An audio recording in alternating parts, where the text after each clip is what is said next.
ny baolina kitra ambony fasika fa hoan'ny ambony bozaka kosa indray sika dia tanterahana tamin'ny asabotsy teo teny amin'ny kianjany Karion ny andro voalohany amin'ny Poule des As zany izay ho an'ireo ekipa efatra miatrika izany Poule des As izany.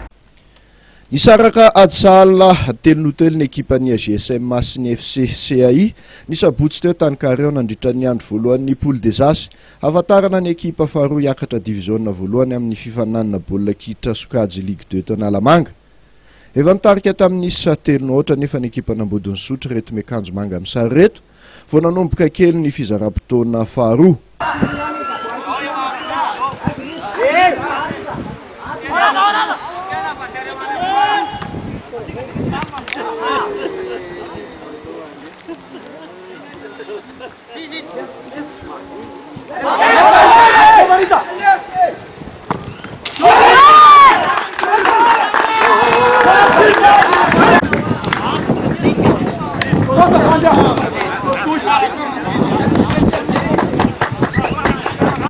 Nosalain'ny GSM nefa zany na dia nilalao sivy teny ambony kianja azy izy ireo no nikaratra mena roa azo ny mpilalao tao aminy.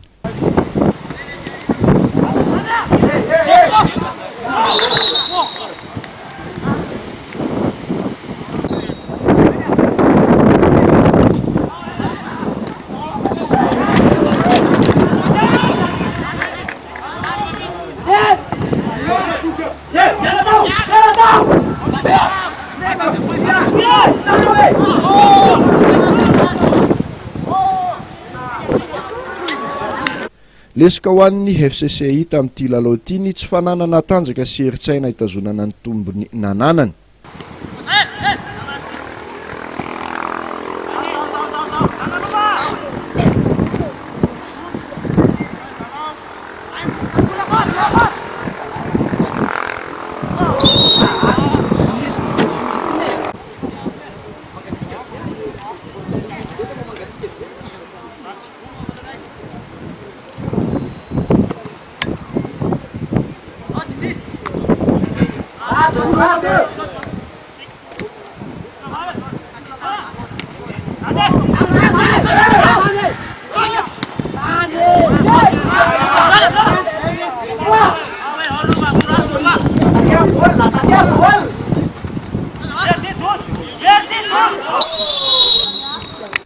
Manarak'izay dia resin'ny ekipan'ny FC Tana ireto miakanjo foty amin'ny sary reto tamin'ny isa aroa noray ny ekipan'ny FC Ravinala.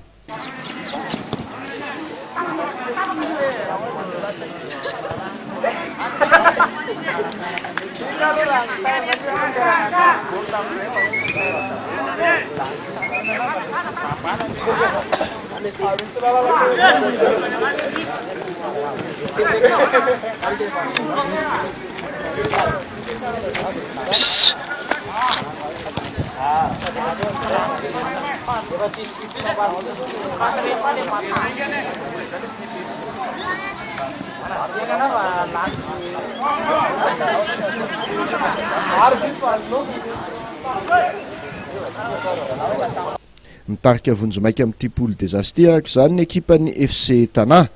Fantatra mofa ny alakamisy zao no anaovana ny andro faharoa amin'ity Poule des As ity. Amin'izany no ikatroan'ny ekipan'ny FC CAI sy ny FC Tana. Anarak'izay ny fionan'ny ekipan'ny FC Ravinala sy ny AJSM. Ny alahady 5 septambra kosa no anatanterahana ny andro fahatelo farany. Hafantarana ny ekipa faharoa anampin'ny ekipan'ny Mi20 hiakatra sokajy diviziona voalohany amin'ity topolalaovana manaraka ity.